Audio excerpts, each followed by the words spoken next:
आज तो ऑफिस में बहुत काम था, सिर में दर्द हो गया। सुनो सुधा, जरा चाय बनाना। मुझे आपसे कोई बात नहीं करनी। अरे क्या हुआ, आज किस बात पर मुंह फुलाए बैठी हो? मुंह ही फुलाओ तो क्या करूं? एक तो आपके माँ बाप, एक तो आपकी पगार इतनी कम है, और ऊपर से आपके माँ बाप, उनका खर्चा, उनका खाना पीना, उफ, मैं तंग आ गई ऐसी जिंदगी से। अरे तो क्या हो गया, पिताजी अपनी पेंशन भी तो तुम्ही को देते हैं, और ये घर भी तो उन्होंने बनवाया है। बड़ा आए बाप को पक्ष वाले। अरे खर्चे का कम है, अंशु की पढ़ाई के लिए 75,000 रुपए की जरूरत है, और वो आपकी लाडली अन्नू एक नई जिद पकड़ के बैठी हुई है। कहती है ट्यूशन जाऊंगी तो सिर्फ स्कूटी से जाऊंगी। आप बताइए, जब बाबूजी को सुनाओ तो यही कहके टाल देते हैं, तुम्हारे पति को पढ़ाया लिखाया सर्विस पे लगाया, ये तो कम है। कल तो वो ये कह रहे थे कि बिटिया के लिए साइकिल ले ले। इस घर में हमारी कोई औकात है या नहीं है? अरे बाबूजी भी ना स्टडिया गए हैं। सुनो रुको, अभी मैं उनसे बात करता हूँ।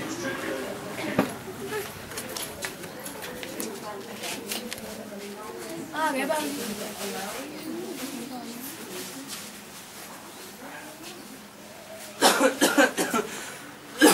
अरे बाबूजी, मुझे आपसे कुछ बात करनी थी। हाँ कहो बेटा। बाबूजी, वो अंशु की पढ़ाई का खर्चा कुछ ज्यादा ही आ रहा है, और आपके इंश्योरेंस के पैसे भी इसी महीने मैच्योर होने वाले थे, और आपके अकाउंट में भी कुछ पैसे ही रखे हैं।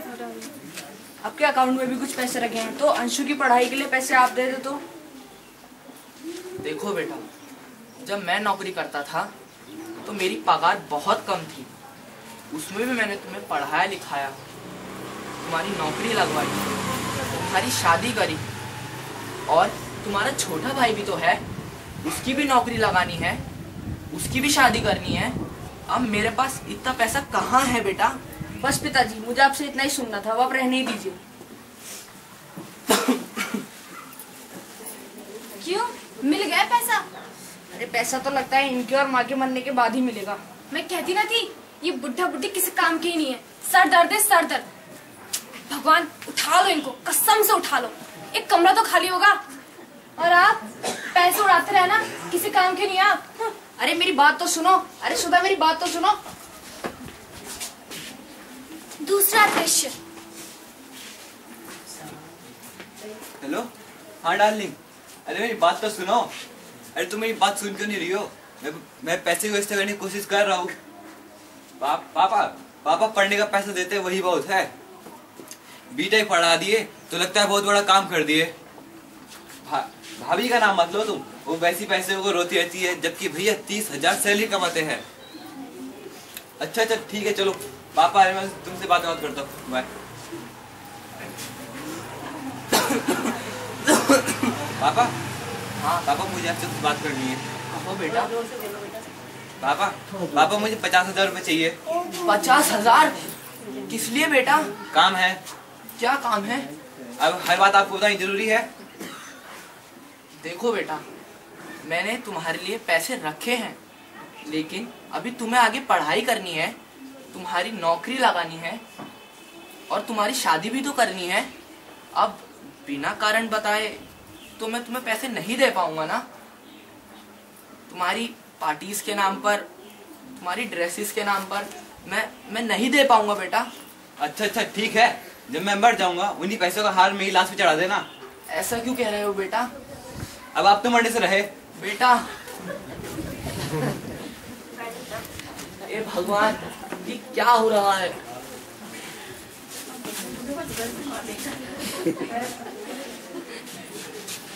तीसरा दृश्य।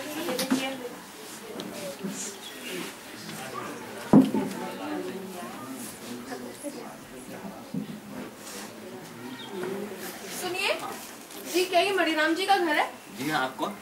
आप उनके? जी मैं उनका छोटा बेटा हूँ। आपके मम्मी पापा का? हेलो, हाँ डार्लिंग, मैं तुमसे बात करता हूँ। आपके मम्मी पापा का एक्सीडेंट हो गया है। क्या? कैसे हुआ ये? वो दोनों अभी मंदिर से ही लौट रहे थे, उन्हें रास्ते में एक ऑटो वाले ने ठोक दिया। वो दोनों बहुत गंभीर अवस्था में हैं। अरे यार, एक नई मुसीबत। वैसे आप कौन? मैं एनजीओ से हूँ। मैंने उन्हें रास्ते में ऐसी अवस्था में देखा तो उन्हें सरकारी अस्पताल पहुँचा दिया। अगर आपके घर में कोई और सदस्य है तो जल्दी उन्हें लेकर अस्पताल पहुँच जाइए। मैं चलती हूँ, नमस्ते। भाभी, ओ भाभी। क्या है, अब क्या चाहिए तुम्हें? भाभी, मम्मी आपका एक्सीडेंट हो गया है, भैया को अस्पताल भेज दीजिए। भैया तुम्हारे जाने से रहे, क्या है ना, उनको बुखार है। तुम क्यों नहीं चले जाते देवर जी? भाभी मैं चले जाता, मेरे पास टाइम नहीं है। हेलो, हाँ आपा, हाँ आपा, हाँ बस 1 मिनट रुको, भाभी से बात करो। लो हेलो, हाँ बाबूजी बोलिए। क्या बाबूजी, अब बस वहीं पे रुके, हम अभी आते हैं। हाँ बाबूजी सुनिए। क्या हुआ? अरे सुनिए, मुझे तो कुछ बताओ। अरे अब क्या हुआ? जी बाबूजी का फोन आया था अस्पताल से। अस्पताल से? जी माँ जी का देहांत हो गया। क्या? क्या? लेकिन भाभी अभी तो मुझे खबर मिली थी कि उनका एक्सीडेंट हो गया है, इतनी जल्दी कैसे? तुम्हारे कहने का मतलब क्या है? तुम्हारी माँ को मैंने मारा है? अरे अरे ये बहस करने का समय नहीं है, जल्दी अस्पताल चलो। चलो भैया। चलो आप लोग चलिए, मैं अभी आती हूँ।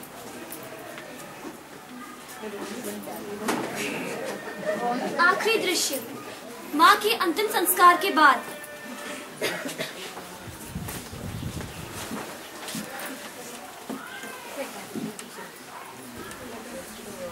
माँ का तो अंतिम संस्कार भी हो चुका है, लेकिन पिताजी अभी भी अस्पताल में ही भर्ती हैं।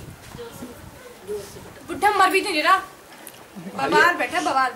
अभी आपके में कितने मिलते जुलते हैं, कम से कम फिक्स डिपॉजिट और इंश्योरेंस के पैसे तो मिल जाते। अरे ऐसे नहीं कहते मुन्ना, वो हमारे पिताजी हैं। पिताजी तो क्या करें, उनकी आरती उतारे। सुनो जी, बार बार वो अस्पताल जाने की कोई जरूरत नहीं है, बार बार उस बुढ़े पे अपने पैसे खर्च करने की कोई जरूरत नहीं है। और जब अस्पताल गए थे तो इंश्योरेंस और फिक्स डिपॉजिट के पैसों की बात की ही नहीं। अरे बात ही का हो पाई, जब भी मैं बात शुरू करता था तभी वो बेहोश हो जाते थे। पता था मुझे तुम ये करने वाले हो। और देवर जी आप? भाभी मैं तो माँ के देहांत के बाद अस्पताल जा नहीं पाया। बस मुझे यही सुनना था देवर जी आपसे। आ गए बाबूजी, सुन लेना सर, पूछ लेना सब कुछ। अरे पिताजी आप आ गए? हाँ बेटा, अभी भगवान के पास जगह नहीं थी, लेकिन तुम बिल्कुल फिक्र मत करो, अब मैं तुम्हारे ऊपर बोझ नहीं बनूंगा। अरे आप ऐसा क्यों कह रहे हैं पिताजी? बेटा तुम्हारी माँ की आंखें आखिरी वक्त तक तुम्हें ढूंढ रही थी, लेकिन वाह रे बेटा वाह। अरे पिताजी ये कौन है? जी मनीराम जी है? हाँ जी ये है। जी मैं वकील हूँ, मैं उनकी नई वसीयतनामे पर उनके हस्ताक्षर लेने के लिए आई हूँ। वसीयत? पापा वसीयत में सब कुछ तो ठीक है। नहीं बेटा, कुछ जरूरी चीजें बहुत देर से याद आती हैं, और जो मैंने गलती करी है उन्हें सुधारना भी आवश्यक है। और ये कौन है? यह मेरी बेटी है। क्या? एक और? मैं तो आपके 2 बेटों को जानती थी, ये तीसरी बेटी कहाँ से आ गई? बाबूजी मुझे आपसे ये उम्मीद नहीं थी। सुनिए, आप लोग गलत समझ रहे हैं। मैं एनजीओ से हूँ। हमारी संस्थाएं हैं वृद्धाश्रम, जहाँ समाज में तिरस्कृत, आश्रयहीन, बेटे बहुओं से बेघर वृद्ध लोगों को आसरा दिया जाता है। अरे हाँ भैया, ये तो वही है जिन्होंने मुझे एक्सीडेंट की खबर दी थी। जी हाँ। हाँ बेटा, जब हमारा एक्सीडेंट हुआ था तब इसने ही हमारी सहायता करी थी, इसने ही हमें अस्पताल पहुंचाया था। माँ के देहांत के बाद तुम लोग तो आए नहीं, तब इसने ही मेरी सेवा करी थी। नई वसीयत में कुछ परिवर्तन है जिनमें इनकी हस्ताक्षर की आवश्यकता है।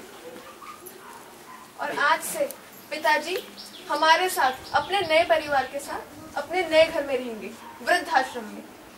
बेटा, माँ बाप अपने बच्चों के लिए क्या क्या सपने देखते हैं कि वह बड़े होकर उनका सहारा बनेंगे, उनको प्यार देंगे, उनको प्यार से रखेंगे। पर ए भगवान, ऐसी औलाद से अच्छा कि तू किसी को औलाद ना दे, बे औलाद ही रखे हमें। ये लीजिए हस्ताक्षर।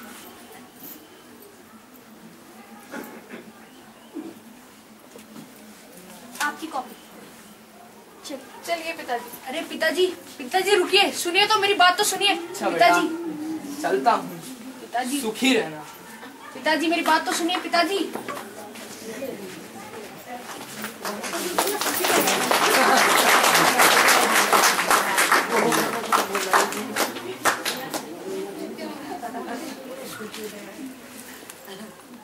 हे भगवान, भैया क्या हुआ? ये हमने कितनी बड़ी गलती कर दी। क्या हुआ जी? पिताजी, नई वसीयत के मुताबिक उनकी सारी संपत्ति हम दोनों में ही बराबर बांटी गई है। क्या? क्या? और वृद्धाश्रम के नाम पर सिर्फ माँ के इंश्योरेंस के पैसे ही गए हैं। सुधा, हमने कितनी बड़ी गलती कर दी। मुझे भी अपनी गलती का एहसास हो गया। हमें बाबूजी को लेने जाना चाहिए अभी। चलो चलो चलो उन्हें लेने मैं चलते हैं। पसंद चलती हूँ।